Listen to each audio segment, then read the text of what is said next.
Good morning. My name is Tanya Hill, and this morning I would like to present to you Billy Graham, a legacy of leadership.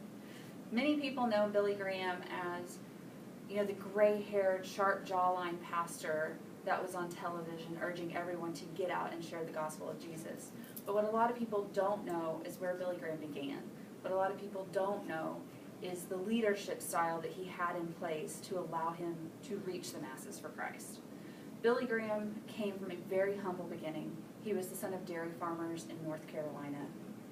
From a very young age, he learned hard work, determination, and what it took to reach the goals that he had.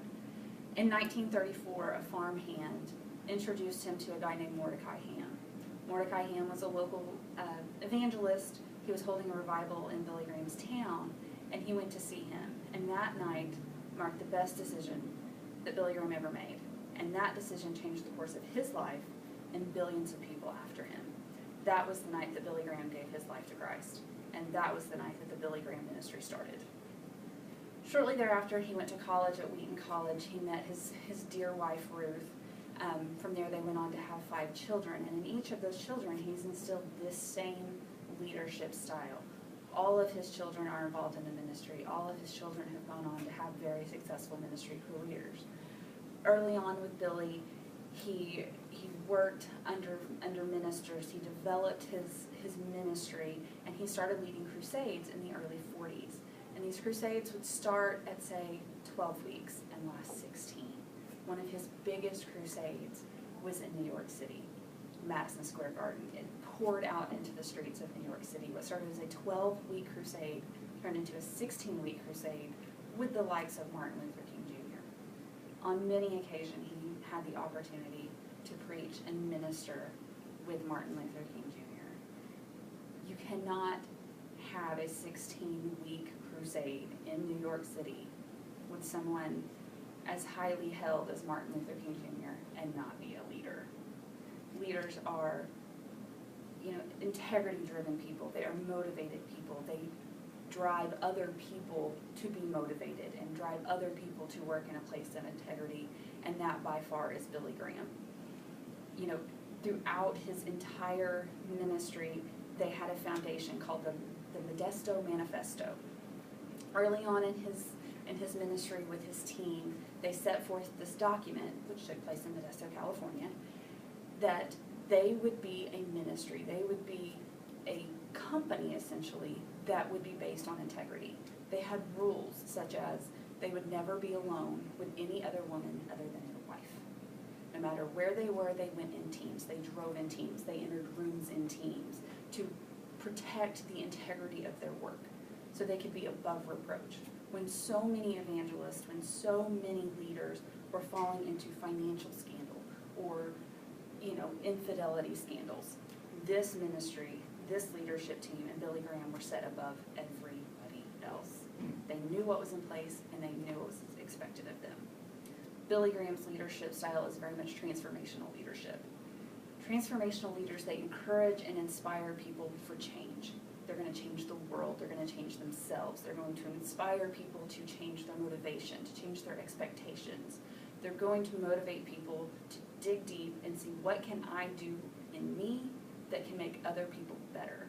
They push each other to grow, whether it's fellow team members, whether it's fellow managers. They push one another to grow and change. And that epitomizes Billy Graham. From a very young age, he knew the call on his life. He knew what he was to do in the world, and that was to change hearts, to change people.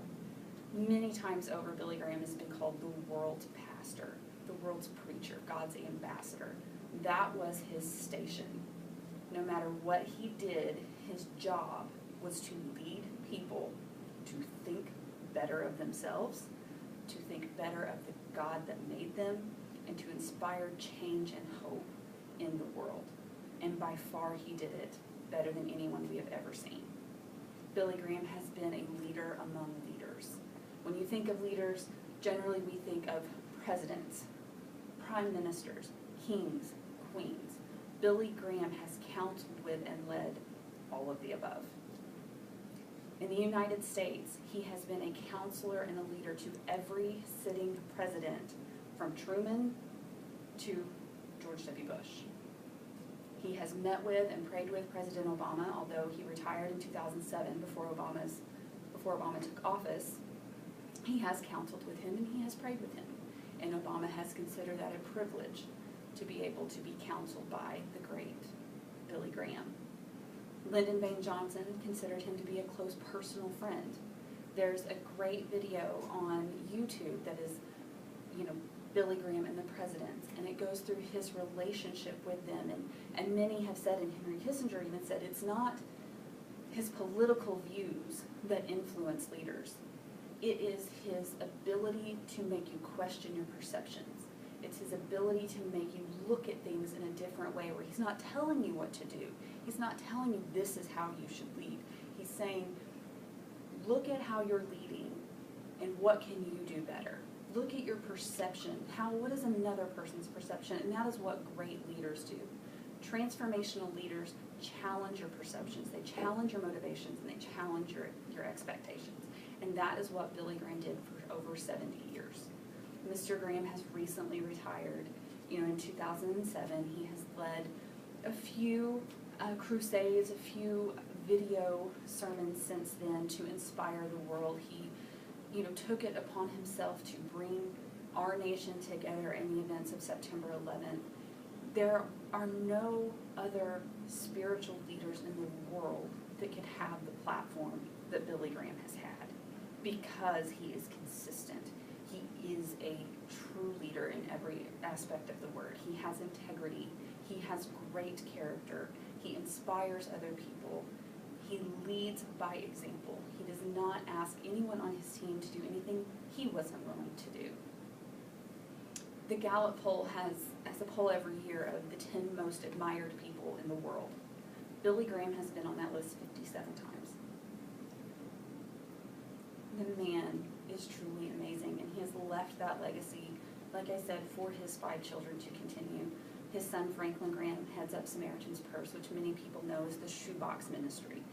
It gathers, supplies, clothing, different things like that, and they send them to children in other nations so that they can be reached too. It's estimated that Billy Graham's reach to the human race is 2.2 billion people. He revolutionized evangelism. He broke ground in countries other people couldn't get into. He's spoken with world leaders in China, Japan, Russia. When other leaders can't get in, Billy Graham gets in. And because he did, he set that precedent for many ministries and many missionaries that have followed after him that probably wouldn't have the foothold they do had he not paved the way for them. In closing, Billy Graham is a leader among leaders. He is a world leader, and he is God's ambassador to the world. Thank you for your time.